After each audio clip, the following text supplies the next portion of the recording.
How can you achieve more in 1 week? 1 week than most people do in 12 months.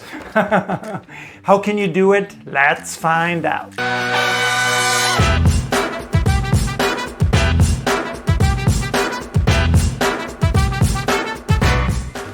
And by the way, if you're new here, make sure to hit that subscribe button. One thing I want to point out before we get into it, very important, do not take this lightly. I can guarantee you the steps that I'm going to share with you here, they're very, very simple, but nobody does them. Nobody does them, yeah? So if you want to be able to do things very quickly within 1 single week, listen carefully. Number 1, you got to have radical prioritization.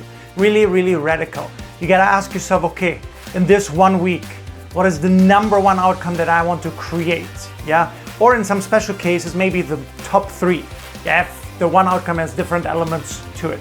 What could it be? It could be you create a course in 1 week.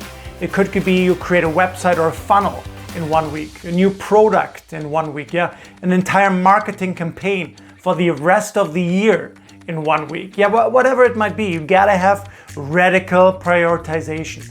And to achieve that really, you gotta cut out everything else that's really, really not that important. If not, you're not gonna get it done. Very, very simple, all right? And what's also really critical, once you understand the concept of radical prioritization, you know what your outcome is, now you gotta ask yourself, why? Why do I want this? Yeah, what's the benefit? What will I get out of this?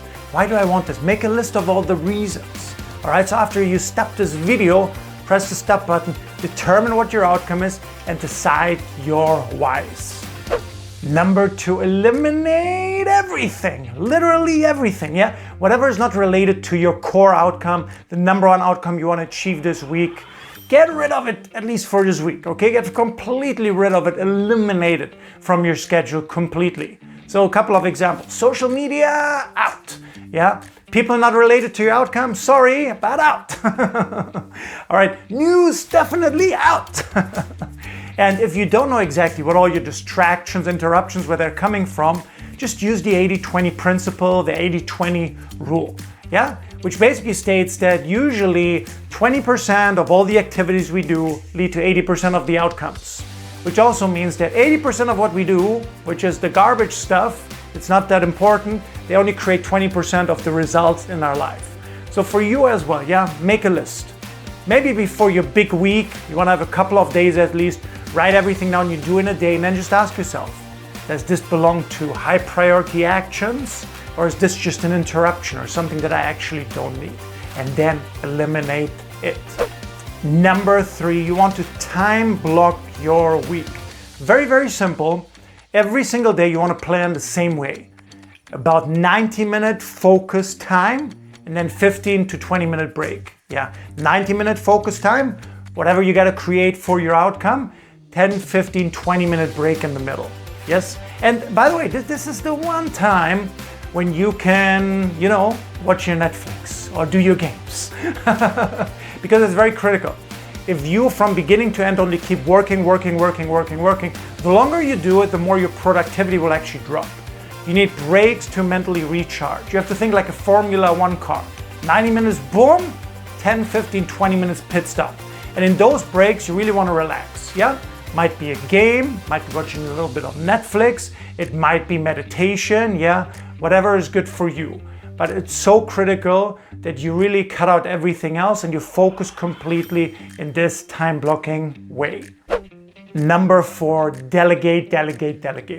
What you really want to do, you want to delegate as much as possible, as early as possible in the week. Okay? You want to try to delegate as many things as you can, because that's how you create maximum superior productivity for the week and you get your outcome done much, much faster. So what could this look like? Let's say you're creating a course, and let's say for your course, yeah, you need thumbnails. You need these visuals for each part of the course that look good, have great design. But you're not a designer, and that's okay, yeah? What do?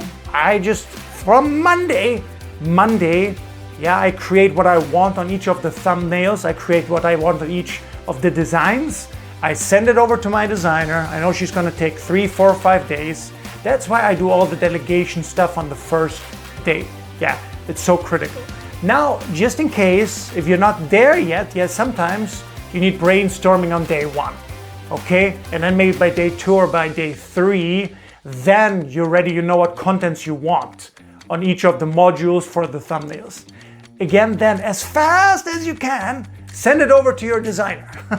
Send it over to your designer. And by the way, in case you're saying, now Bernd, I don't have a designer. This has to be one of your top priorities at the beginning. Quickly find a designer. Also will help you for the future as well. Yeah, but the key concept here is delegate, delegate, delegate. And don't worry, the more often you do these 1-week sprints, the better you will get, the more we will have set your team, built your team to delegate. So don't worry, over time it's gonna get easier and easier. Then number 5, don't overdo it. Don't overdo it, yeah? Do this focus week a couple of times a week. A couple of times a year, not a week. Anyway, so a couple of times a year. So maybe each person is different. Maybe it's 4 times a year. Maybe it's 6 times a year. Maximum, my recommendation is 12 times a year. Never do more than that, because we don't want you to burn out. Yeah, this focus week should be fun. It should be exciting. You should see the results right after. It should get you going. Okay, you should look forward to it, not be worried and dreaded by it. That's also why I strongly recommend you what I do as well. Whenever I finish a focus week, now I give myself a reward. Yeah, a reward. I created the course that most people never finish in 12 months. I finished it in 1 week. Now I'm gonna give myself a reward. Could be a day off, could be a weekend trip, it could be a massage, it could be a nice dinner. Yeah, so many options. Maybe a little gift for myself. The option is yours. But don't overdo it and give yourself a reward after every completed week. So comment down below on time. What did you get from this session? What did you learn? What was your biggest takeaway? I'm curious, let me know down below. If you're new here and you haven't done it yet, hit the subscribe button, like this video, give it a thumbs up, and most importantly, I really look forward to seeing you for the next video.